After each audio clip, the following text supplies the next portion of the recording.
Welcome to the Raw Food Health Empowerment Podcast. I am your host, Samantha Salmon, certified integrative nutrition coach and brain health licensed trainer. And today I want to talk to you about clean eating while on vacation, especially if you're new to plant-based eating. I know this could be a little bit of a struggle because you're doing something new. All of a sudden, it's summertime, it's vacation time. And so I want to give you a bit of my personal experience. And yes, I'm a 16-year vegan veteran, but some of these tips, or if not all of them, can be, I think, helpful for you. You can let me know in the comment section below if you're watching the video on YouTube. So first, let me just say that if you have been getting a lot of value from my YouTube channel and these videos that I've been putting out, please subscribe.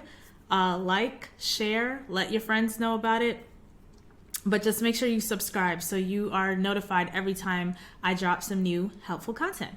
So the first thing I want to touch on is the airport, right? So that's like the first step of your travel journey. So what I typically do, so I'm not eating airport food. Most airports don't have healthy, clean food for me, unless you're in LAX. And then there's a restaurant called, I believe it's Sun Cafe LA or something like that. They have some great, delicious vegan food there at that airport.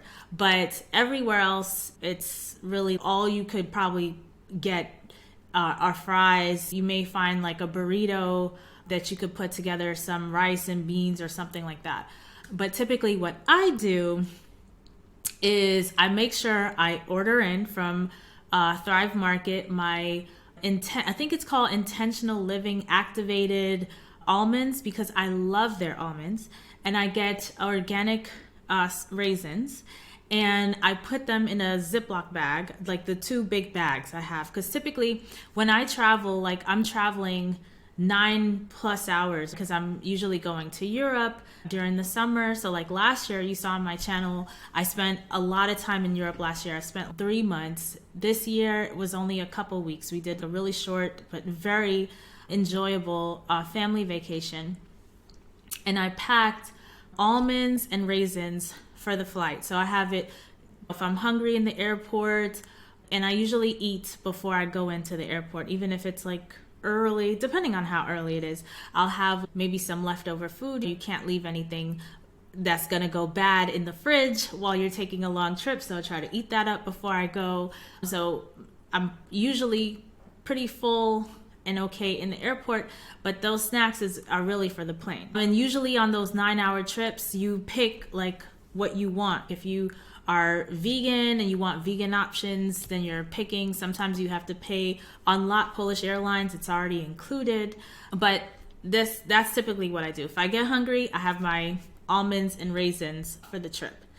And that's typically not an issue for me. When it comes to restaurant eating now, typically when I travel, if I'm going to Europe, I'm usually staying in an Airbnb type situation. So I get to grocery shop, buy my stuff, make my stuff. If I'm going to a restaurant, I'm looking at Happy Cow.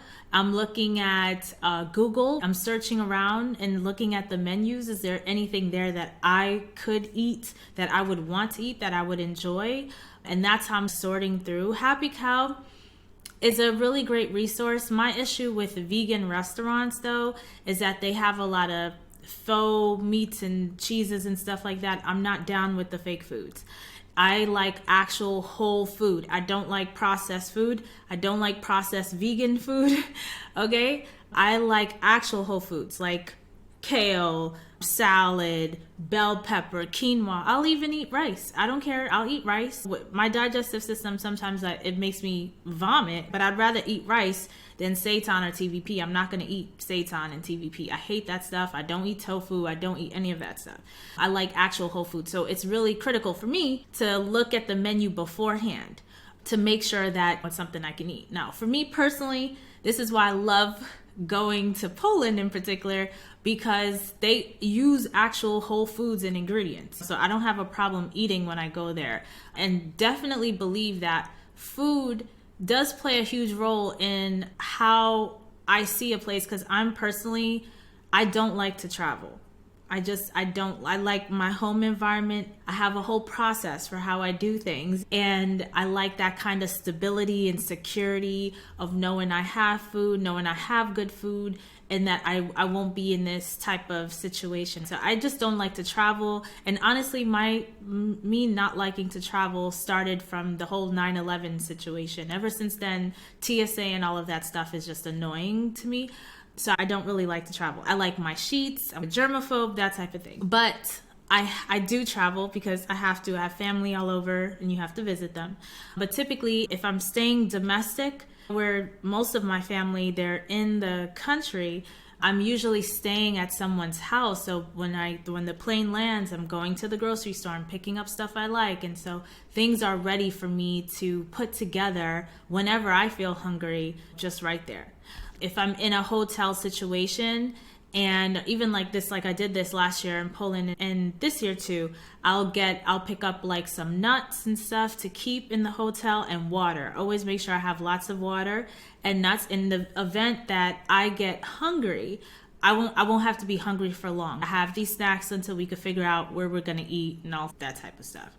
Also, being a great communicator is just part of this whole lifestyle, right? When you're gonna go to some restaurant, even vegan ones, what's coming to mind is this one place in particular in Poland where they do all the vegan stuff. It's not everything on the menu is the healthiest. Like they had one where they deep fried oyster mushrooms. I forgot what they call the dish. I just remember what was on the plate.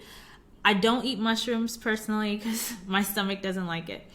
And the deep fried stuff, I cannot, right? As someone who has had acid reflux, this deep frying with the breading and the oil is not something that I can tolerate. So I don't eat that stuff. So I basically put it on a separate plate, but most of what was there was a nice green salad. They had a bread roll. They had a lot of great stuff. So in communicating with the person when I was ordering, I already knew that there was going to be way more salad. So even with taking that stuff off, I'm not hungry. Luckily, when I go to Poland, it's very affordable. So even if I am hungry, ordering another dish is not going to be a big deal. So you just have to be a great communicator, ask questions. What's in this? There's no milk, dairy, eggs, right? There's no this. Ask questions. And because sometimes even terminology like vegan, not everybody understands what vegan is. And it's not even a matter of like language barrier, whatever. Even if you're talking to native English speakers, not everyone understands what vegan is. Sometimes things are marked vegetarian. You need to ask questions because even if it's marked vegetarian, it doesn't mean there's dairy and eggs in it. But you're not going to find that out unless you ask questions. So you just need to be communicative.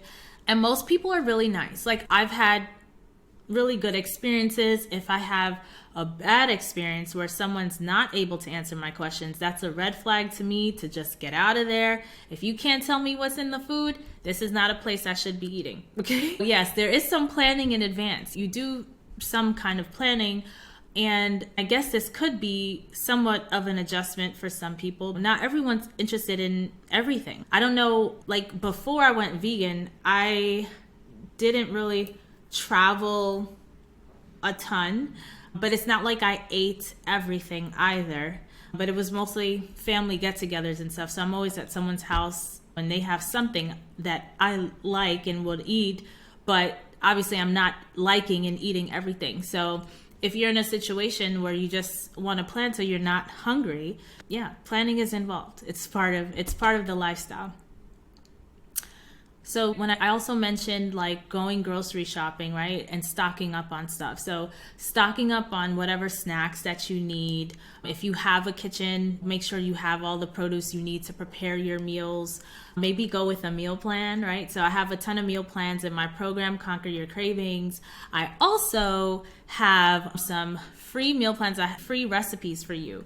In the description to this video, there's a plant-based summer meal plan with some really delicious recipes. If you are on the go and traveling right now for the summer and you're looking to make sure you continue your healthy, clean eating, take this recipe book or some other recipe book and find a place where you actually can make your own stuff. and utilize these recipes, and let me know how you enjoy them in the comment section below. But when you go grocery shopping, make sure you stock up on your essentials, the things you know you're going to need, your produce, maybe some dried stuff just to snack on to make sure you're not like starving. And water, because water is critical. Like, you can go months without food, but you can't go that long without water. Like, you need water. We need to be drinking at least half our body weight in ounces of water. And you're really, especially when you travel, because the plane is when you're on the plane and under that recycled air in the aircraft, like, all of that stuff is super dehydrating and low level toxic to the brain. So you really want to hydrate the body and flush out some of these toxins. And the whole process of traveling, I find, because even some people, they dehydrate themselves because they don't want to be going to the restroom, they don't want to use the toilet on the plane, which I understand all that. However, you have to figure out what makes the most sense for you. I know for me, I'm more likely to be irritable and hungry if I don't drink water, because sometimes we feel we're hungry and it's actually we're dehydrated. And when the brain is dehydrated, this is when we start to have mood swings and fatigue and all this kinds of stuff. If I'm going to travel to see family, and traveling already can be somewhat stressful, so if I'm traveling even with family and I want to be my best self, I know I need to have water. And going up in the plane, there's like this pressure thing with my ears, so I like to have water just for when we go up and when we come down, to alleviate that. I have something to drink to kind of alleviate the pressure in my ears. So I always make sure I have water. That's like a staple. And at the very least, especially if you're good on the ground at home, if you've been practicing with intermittent fasting and some of these longer fasts, then when you end up in a situation where you're not able to find food, this is where you tap in. As long as you have clean water, you can fast for 24 hours if needed. It gives you some time to plan, figure out. Sometimes things happen, especially if you're moving in a group. At least you have water. And in some places, like I know in Poland, they have some delicious fruit-infused water that tastes really good. That's all like actual fruit ingredients and not artificial whatever's like we have in America. I'm telling you, when you go to Europe, because there's so many chemicals that America allows that's completely banned there, I personally can relax, I can breathe a little bit more when I eat over there. Also, I've had the experience, like even in Europe, because I have family there, where we have, let's say, a family dinner and there's leftovers, and so they pack up the leftover food in glass containers and we take it over to our place, like our Airbnb or wherever we're staying, and so we have leftover food. I find it really great to have your own kitchen and fridge. Airbnb is just one place. There's like other Airbnb like spaces, services that you can use. But I think when you're on this lifestyle, this allows for the most flexibility, where you can really control the health of the food that you're consuming. Okay? And so if you're looking for some clean summer eats, I highly recommend you download my plant-based summer meal plan as you're getting on this journey of plant-based, of healthy, clean eating. And I look forward to supporting you on your health and wellness goal. Take care.